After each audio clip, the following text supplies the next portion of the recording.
আসমা আপু, জি ভাইয়া। কেমন আছেন? আলহামদুলিল্লাহ। আপু, আগারগাঁওতে তো ট্রেন চলতেছে। কি ট্রেন্ড?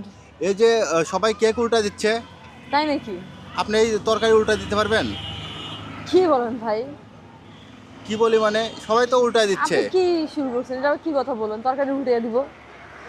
সবাই তো উল্টা দিচ্ছে যার যার জিনিস, না আপনি ভাই, আপনার জিনিস উল্টা আমার দিবেন এখানে না? এই সমস্ত উল্টানো মুল্টানো কোনো ইয়ে নেই। আপু, আপনি যদি এই তরকারি উল্টায় দেন তাহলে এই যে আপনার জন্য 1,00,000 টাকা নিয়েছি।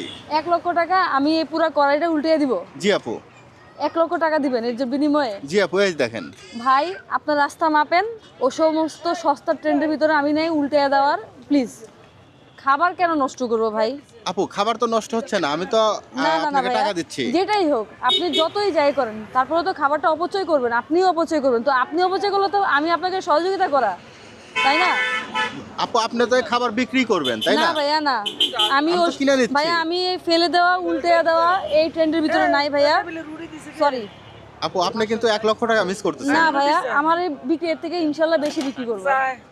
এখানে 1,00,000 টাকার বেশি তরকারি আছে। নাই, কিন্তু তারপরও আমি যদি ধৈর্য রাখি, সৎপথে থাকি, এর থেকে বেশি ইনকাম করবো ভাই। 1 লাখ টাকা নেবেন না আপু? তার মানে না, তরকারিতে তো বেশি টাকা আছে এখানে। টাকা দিয়ে কি হবে? সে হচ্ছে এটাকে ওয়েস্ট করবে, মানে ফেলে দিতে বলতেছে, আমি এটা ফেলে দিব। এর মানে কি তাকে আমি সমর্থন করতেছি এই ট্রেন্ডে বা এই খাবারগুলো ফেলে দেওয়াতে? আপু, আপনি এই টাকাটা ধরেন তো, আপুকে একটু গুনে দেখান তো যে এখানে 1,00,000 টাকা আছে কিনা। আপু দেখেন, যে আমি আপনাকে গুনতে হেল্প করি, না ভাইয়া, আমার লাগবে না। তারপর আপনি মেক শিওর হয়ে দেন হচ্ছে এই না না না, আমার কিচ্ছু কড়াইটা লাগবে না। উল্টে দিবেন। না না, আমার লাগবে না ভাইয়া, আমি ওই ট্রেন্ডের ভিতরে নাই।